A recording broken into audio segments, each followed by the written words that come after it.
World myself Srinidhi. இன்னைக்கு நம்ம இந்த வீடியோவில் 10th சிபிஎஸ்சி இங்கிலீஷில் ஃபார் ஆன் கிரிகோரி இந்த கவிதையை பற்றி பார்க்கலாம். இதை எழுதினவர் வில்லியம் பட்லர் ஈஸ்ட், அதாவது WB ஈட்ஸ். இவர் என்ன சொல்கிறார் அப்படின்னா, மக்கள் வெளிப்புற தோற்றத்தை தான் விரும்புகிறாங்க.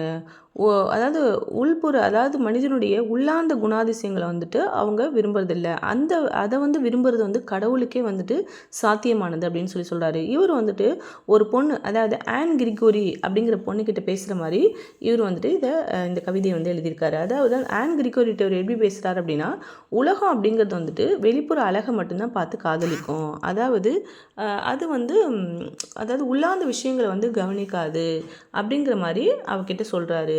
இப்போ ஆன் கிரிகோரிக்கு முடி, முகம் எல்லாமே ரொம்ப அழகாக இருக்குது. அவளுக்கு ஒரு கோல்டன் கலரில் ஹேர் இருக்குது.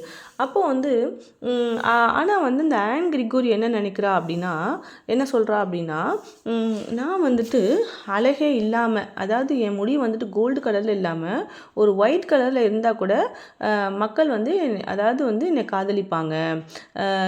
யாராவது அவளை, அதாவது யாராச்சும் ஒருத்தர் அவளை உள்ளார்ந்த விஷயங்களுக்காக, உள்ளார்ந்த குணநலங்களுக்காக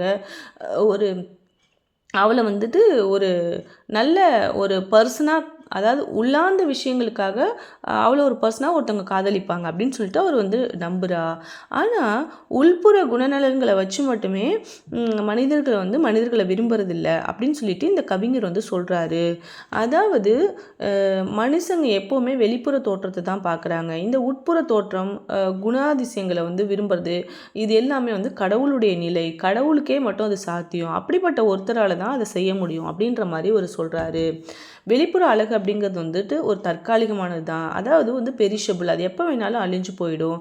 ஆனால் ஒரு மனிதனுடைய உண்மையான மதிப்பு உள்ளார்ந்த விஷயங்களில் தான் இருக்குது அப்படிங்கிறது தான் இவர் ஆணித்தரமாக சொல்கிறாரு.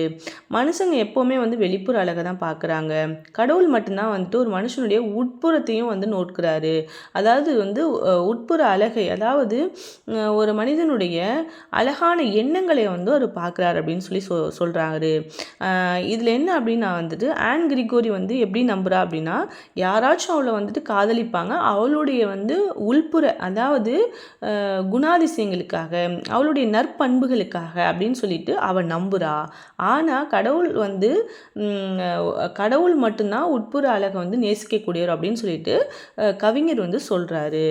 இதில் என்ன சொல்ல வரார் அப்படின்னா, வெளிப்புற அழகு அப்படிங்கிறது நிரந்தரமே இல்லாதது. ஆனால் ஒரு மனுஷனுடைய உள்ளார்ந்த விஷயங்கள், அவனுடைய சிறப்பு இயல்புகள் எப்போவுமே அவனுக்கு நிரந்தரமானது அப்படின்ற மாதிரி சொல்கிறாரு.